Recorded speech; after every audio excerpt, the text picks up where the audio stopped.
ايوه يا جماعه، فعلا يعني الصحبه الحنينه رزق، وانا الحمد لله ربنا باعت لي احلى واجمل رزق في الدنيا. عايزه اقول لكم بقى، صاحبتي وحبيبتي وروح قلبي كلمتني الاسبوع اللي فات وانا كنت نايمه في السرير ومش قادره اتحرك، وحرفيا ولا قمت ولا عملت ترتيبات البيت ولا تجهيزات السندوتشات بتاعه العيال ولا عملت اي حاجه خالص. المهم يعني تقريبا كده صعبت عليها وقالت لي يا مروه، انا هبعت لك شويه حاجات ولما تجربيها قولي لي رايك فيها. قلت لها ايه الحاجات اللي هتبعتيها لي؟ قالت لي هبعت لك شويه فراخ فريش كده حلوين جدا، وهبعت لك كمان شويه مصنعات، وهي عارفه ان اخر حاجه ممكن اكلها لاولادي هي المصنعات من بره. بس قالت لي جربي الحاجات دي وعلى ضمانتي، ولو ما عجبتكيش خلاص اعتبريها تجربه وعدت، اما لو عجبتك اطلعي اتكلمي عنها. وانا بصراحه يا جماعه النهارده جايه اقول لكم التجربه بتاعتي معاهم. بجد المكان ده من احسن واجمل الاماكن اللي ممكن تشتروا منها مصنعات او فراخ فريش عموما. في الاول كده المكان ده اسمه تشيكن وينجز. هم عندهم فرعين، فرع في المنصوره وفرع في ديكيرنس، بس الفرع الاساسي والرئيسي بتاعهم كان في ديكيرنس. هم لسه رايحين المنصوره قريب، وبصراحه يعني اثبتوا مكانتهم في المنصوره. وعايزه اقول لكم يا جماعه الحاجات عندهم كلها فريش وطازه. الفراخ متربية عندهم في المزارع بتاعتهم، مذبوحة عندهم، مخلية عندهم كل مجزئات الفراخ، البانيه والأوراق والصدور والأجنحة، الحمام الكذاب، كل حاجة موجودة عندهم. وبصراحة يا جماعة الحاجة جايالي فريش وطازة كأنها لسه مذبوحة حالا.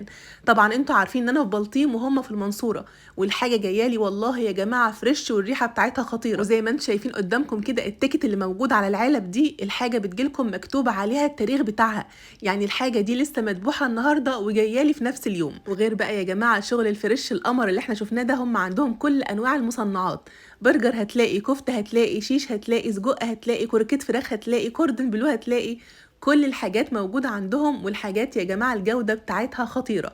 وطبعا انا هجرب معاكم كل الحاجات دي دلوقتي وهقول لكم رأيي فيها. بجد الريحة بتاعتهم اصلا وانتوا بتفتحوا العلب كده فعلا فعلا مشهية. وطبعا بقى كان لازم يعملوا العرض الخطير ده لكل متابعين الصفحة: نص كيلو برجر محشي جبنة، نص كيلو كروكيت فراخ محشية جبنة، نص كيلو ناجتس، نص كيلو كفتة جريل، نص كيلو كوردين بلو رومي مدخن. كل الحاجات دي يا جماعة ب 750 جنيه لفترة محدودة لكل متابعين الصفحة. ويلا بينا بقى علشان نجرب كل الحاجات القمر دي مع بعض. جبت طاسة حطيت فيها شوية زيت، ونزلت بقى كده بكام واحدة من الناجتس كروكيت الفراخ والبرجر القمر بتاعهم المحشي جبنة الخطير، وحمرتهم كده في الطاسة. وبعدين جبت جريل وحطيت فيه معلقة زيت صغيرة وشويت الكفتة زي ما انتم شايفين كده. شايفين بقى ما شاء الله شكل البرجر بعد ما خرج من الزيت عامل ازاي؟